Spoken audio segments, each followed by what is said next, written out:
بسم الله الرحمن الرحيم. ولا حول ولا قوة إلا بالله العلي العظيم. اللهم صل على سيدنا محمد منة الله على المؤمنين وباب الله الكريم، من جعلته بالمؤمنين رؤوف رحيم وأرسلته رحمة للعالمين، وعلى آله وصحبه وسلم. وضاعف اللهم الصلاة والسلام عليه في كل الأنفاس واللمحات، على تلاحق الأزمان والأوقات، بقدر ما في الوجود من حركات وسكنات. سلام الله عليكم ورحمته وبركاته، متابعي قناة الأعزاء والأوفياء، سعيدة بلقياكم في هذه الحلقة الجديدة، والتي سأقدم لكم فيها إن شاء الله دعوة سورة الكهف، التي نقرأها بعد قراءة سورة الكهف، وهي لقضاء الحوائج، لتيسير الأمور، لتفريج الكروبات، ولأي أمر كنت تريد تحقيقه. فتابعوا معي هذه الحلقة على بركة الله.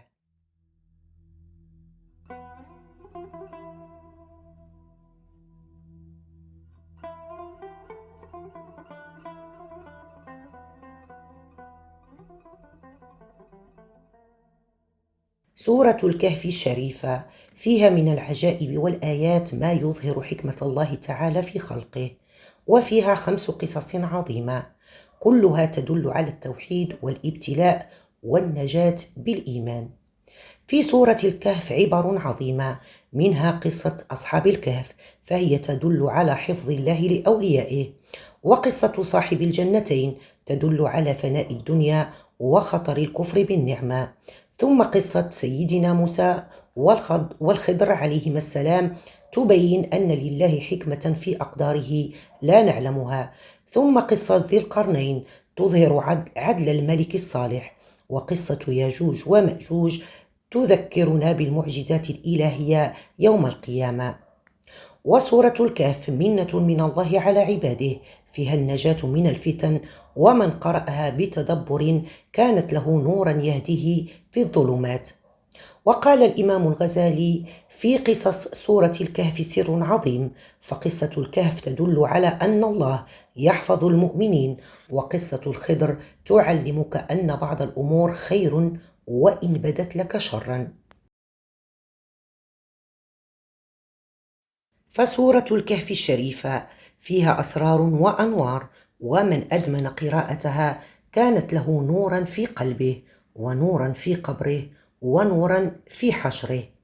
وهي حفظ من الفتن، خاصة فتنة الدجال، كما جاء في الحديث الشريف المعروف والمشهور، وهي أيضا نور للقلب، كما ذكر الصالحون أنها تشرح الصدر، وفيها عبرة وعظة، في قصصها دروس في الإيمان والصبر والعدل، وأيضا تضفي السكينة والنور. ويروى أن بعض السلف كانوا إذا حزبهم أمر قرأوها فيفرج الله عنهم. نمر الآن على بركة الله إلى نص دعائها المبارك، والذي يطلق عليه بعض مشايخنا من الأولياء والصالحين مناجاة المفتقرين، وهو دعاء يقرأ بعد أن تقرأ سورة الكهف، سواء قرأتها الخميس ليلة الجمعة، يعني الخميس ليلا، أو قرأتها في يوم الجمعة، ثم بعد ذلك تقرأ دعاءها وتدعو الله بحاجتك أو بأي أمر تريد، وبإذن الله تعالى فإنه يقضى.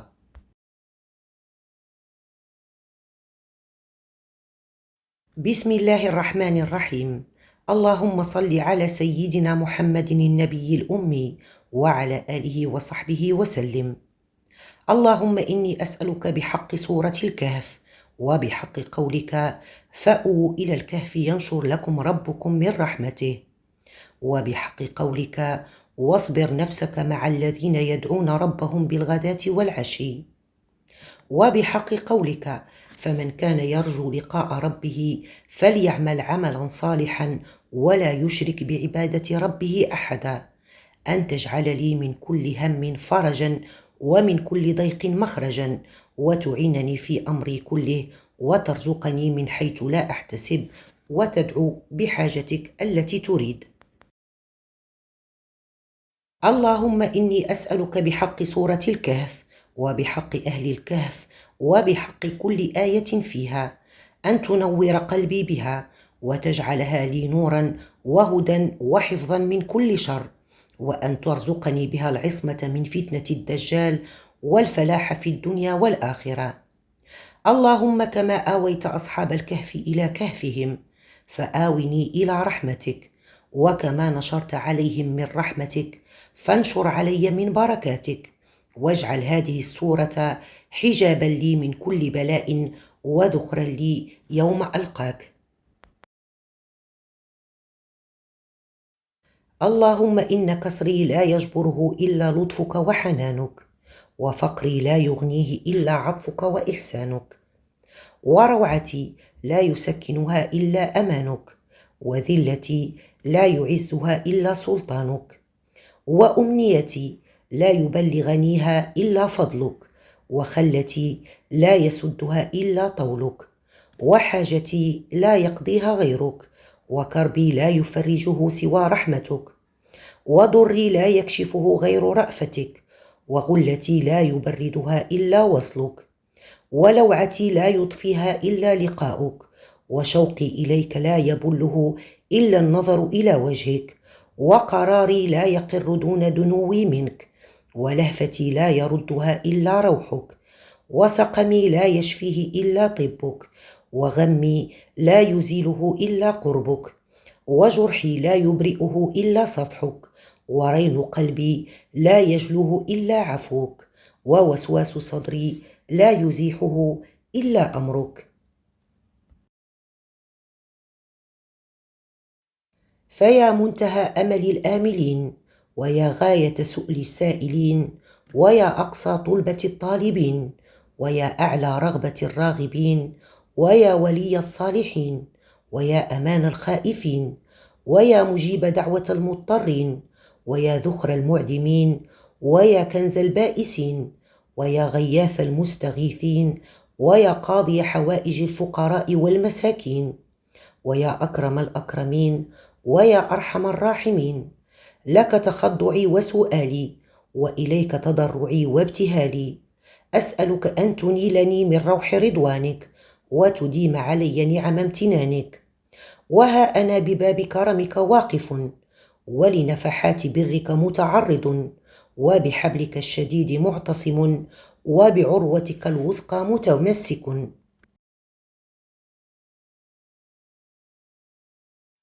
اللهم صل وسلم وبارك على من لا نبي بعده. اللهم وبحق قولك فمن كان يرجو لقاء ربه فليعمل عملا صالحا ولا يشرك بعبادة ربه أحدا، أن تجعل لي من كل هم فرجا ومن كل ضيق مخرجا، وتعينني في أمري كله، وترزقني من حيث لا أحتسب. اللهم ارحم عبدك الذليل ذا اللسان الكليل والعمل القليل، وامنن عليه بطولك الجزيل، واكنفه تحت ظلك الظليل، يا كريم يا جميل يا أرحم الراحمين. وصل اللهم وسلم وبارك على سيدنا محمد وعلى آله وصحبه. سبحان ربك رب العزة عما يصفون، وسلام على المرسلين، والحمد لله رب العالمين. ويمكنك طبعا أن تزيد من الدعاء ما شئت، يعني إذا أردت أن تحدد حاجتك يمكن أن تزيد، ولا تنسى أن تشمل في دعائك سائر المسلمين والمسلمات والمؤمنين والمؤمنات. وصلنا إلى نهاية حلقتنا لهذا اليوم. أشكر لكم متابعتكم، وأشكر لكم وفاءكم للقناة. ألقاكم على خير وهدى ورحمة في حلقة قادمة إن شاء الله. دمتم في أمان الله، والسلام عليكم ورحمة الله تعالى وبركاته.